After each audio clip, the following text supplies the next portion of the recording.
상속받기 전에는 형제끼리 공평하게 나누면 되지 왜 재산 때문에 싸우는지 이해 못하시는 분들이 있거든요. 그런데 막상 상속을 받게 되면 그럴 수밖에 없는 이유들이 있는데요. 그 중에 하나가 바로 상속재산 분할 협의를 방해하는 형제 때문입니다. 내가 조금만 양보하고 빨리 마무리하고 싶어도 이런 형제가 있으면 몇 년 동안 질질 끌다가 소송까지 가는 경우가 생각보다 많이 발생하더라고요. 그래서 오늘은 제가 14년 넘게 상속사건을 다루면서 상속재산 분할을 방해하는 위험한 형제 유형 5가지를 알려드릴게요. 만약 내 형제가 이렇게 행동을 한다 그러면 여러분들이 피해보지 않도록 빠르게 대응하시기 바랍니다. 안녕하세요. 상속전문 변호사 최선혜입니다. 변호사님, 부모님이 돌아가시고 상속을 받을 때요, 재산 때문에 실제로 다투는 경우가 많이 발생을 해요? 안타까운 얘기지만 저희 사무실에도 한 달에 수십 건 문의가 올 정도로 상속재산 때문에 형제 간의 갈등을 겪는 경우가 많이 발생해요. 요즘 더 는 것 같아요. 그런데 이런 상속 관련 사건들을 보면 갈등의 원인 중 하나가 바로 절대 양보하지 않으려는 형제 때문인데요. 10년 넘게 소송을 하다 보니까 이렇게 상속 갈등을 일으키는 형제들을 보면 크게 5가지 유형으로 나타나더라고요. 그래서 오늘은 상속 분쟁을 일으키는 형제의 5가지 유형을 전부 알려드리겠습니다. 첫 번째 유형은 빨리 끝내자며 서두르는 형제입니다. 이 유형 정말 조심하셔야 돼요. 제 경험상 가장 위험한 유형 중에 하나입니다.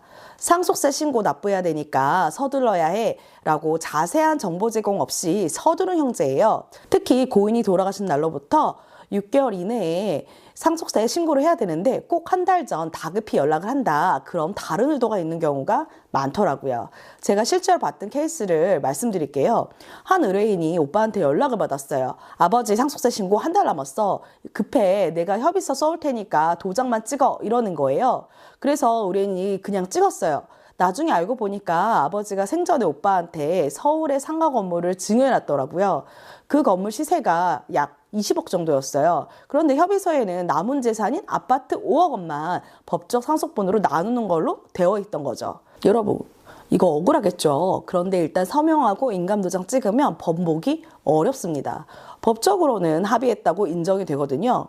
또 다른 수법도 있어요. 단독주택이나 상가 건물은 아파트처럼 시세가 공개되어 있지 않아요. 그래서 공시지가를 기준으로 계산해서 현금으로 정산하겠다고 제안하는 거예요. 그런데 공시지가는 현 시세의 절반도 안 되는 경우가 많잖아요. 실제로는 10억 원짜리 건물인데 공시지가가 4억이라면 4억을 기준으로 나눠서 현금을 주겠다는 거죠. 이거 완전 손해보는 거예요.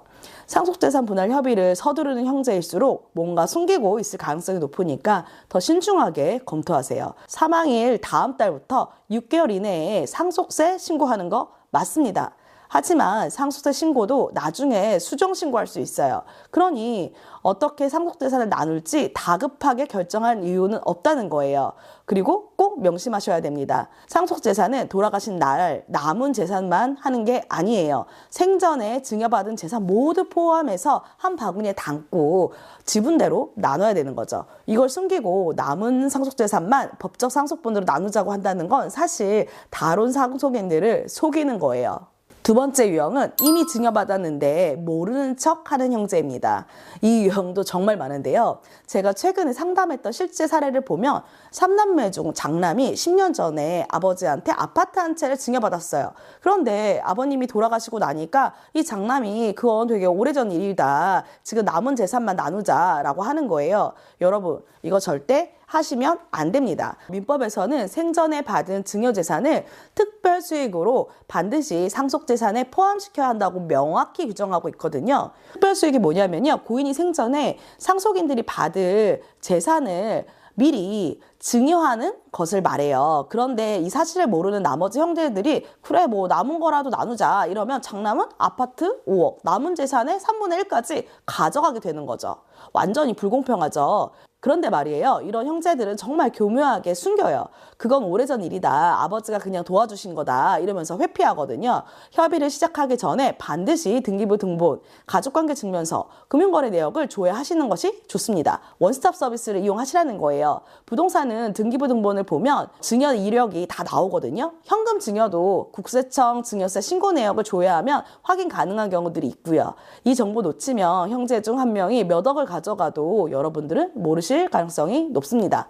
실무적으로 말씀드리면 특별수익 입증 못하면 그냥 날아가는 거예요. 여러분 재판에서 핵심은 증명입니다. 증거가 가장 중요한 거죠. 세 번째 유형은요, 생전에 부모님 재산 관리에 깊이 관여한 형제입니다. 이 유형도 정말 조심하셔야 돼요. 부모님 재산 관리를 오랫동안 혼자 도맡아 했던 형제 있으시죠? 통장 관리, 부동산 관리 이런 거 다 했던 사람이에요.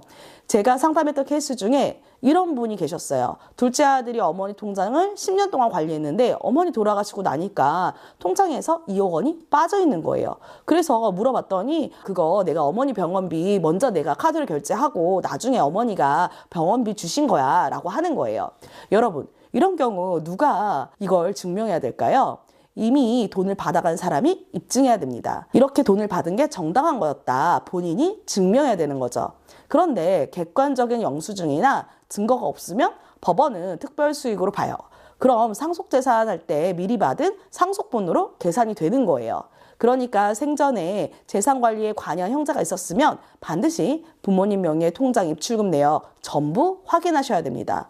증거 확보 없이 협의는 절대 안 돼요. 네 번째 유형은요, 특별수익 또는 기여분을 과도하게 주장하는 형제입니다. 이 유형은 양쪽 극단이 다 문제예요.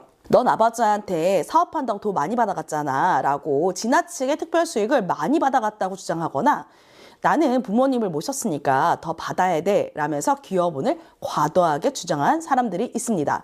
실제 사례를 보면요, 장녀가 어머니를 5년간 모셨다는 이유로 전체 상속재산의 50%를 요구했어요. 법정 상속분은 25%인데 말이죠.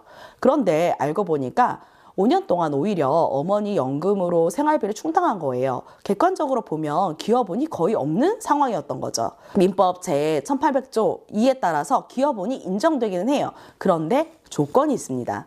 경제적으로 실질적인 도움을 줬거나 부모 재산 증가에 기여했을 때만 인정이 된다는 거예요. 단순히 같이 살았다는 이유만으로는 안 되는 거죠. 법원도 이걸 엄격하게 판단하거든요. 마지막으로 유형 5번째입니다.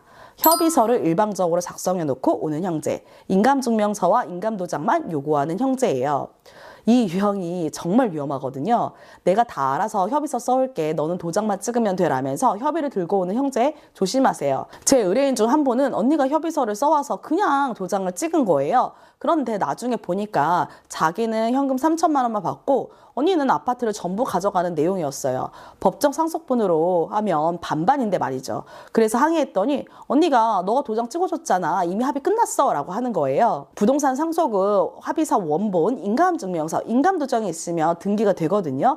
그러니까 등기에 필요하다는 말에 인감도장과 인감증명서를 함부로 주면 안 되는 거죠. 본인도 모르게 상속재산을 포기하게 되는 거예요. 협의서는 법적으로 모든 상속인이 내용을 확인하고 서명해야지 유효해요. 그런데 일단 문서가 존재하고 인감도장이 찍혀져 있으면 속았다라고 주장을 해도 번복하기가 진짜 어렵거든요. 그러니까 상속재산 분할 협의서는 반드시 본인이 직접 눈으로 꼼꼼하게 확인하고 이해한 다음에 도장을 찍으셔야 됩니다. 그리고 추가적으로 조심해야 하는 형제들 유형이 있는데요. 바로 법률 절차를 무시하며 감정만 내세우는 형제, 어설픈 법지식으로 본인 말만 맞다고 주장하는 형제예요. 우리 가족끼리 무슨 변호사냐, 그냥 우리끼리 알아서 하자, 너네 나 못 믿냐 라는 말 혹시 들어보셨나요? 그리고 재산 분할을 할 때 본인의 지식이 맞다고 우기는 경우들이 있어요. 내가 알아봤는데 이렇게 하면 된대, 너네가 잘못 알고 있는 거야 라는 식으로 틀린 법지식으로 형제들을 속이는 경우 은근히 흔합니다. 여러분, 이 말은 상속 분쟁의 시작 시점이에요. 한 명의 독단으로 모든 게 진행되고 전문가의 도움을 받는 걸 꺼린다? 의심하셔야 됩니다. 본인이 껄끄러운 게 없다면 약간의 비용을 들여서 전문가의 도움을 받지 않을 이유가 없는 거죠.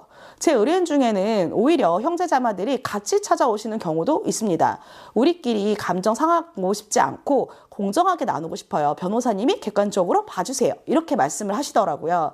이런 분들은 정말 현명하신 겁니다. 한 명의 변호사를 같이 선임해서 재산을 투명하게 조사하고 상속재산 분할 심판 절차를 통해서 법원에서 공정하게 나눠주는 방법도 있거든요. 이렇게 하면 형제 간 신뢰가 깨지지 않고 법적으로 명확하게 정리가 되는 거죠. 그리고 이 과정에서 절세 않는 방법들로 협의도 가능하고요. 오늘은 상속재산 분할을 망치는 형제 유형 5가지에 대해 알려드렸는데요. 상속은 골든타임이 진짜 중요하거든요. 이 기간을 놓치면 1억 원으로 막을 수 있는 것을 수억 원으로도 막지 못할 수 있어요.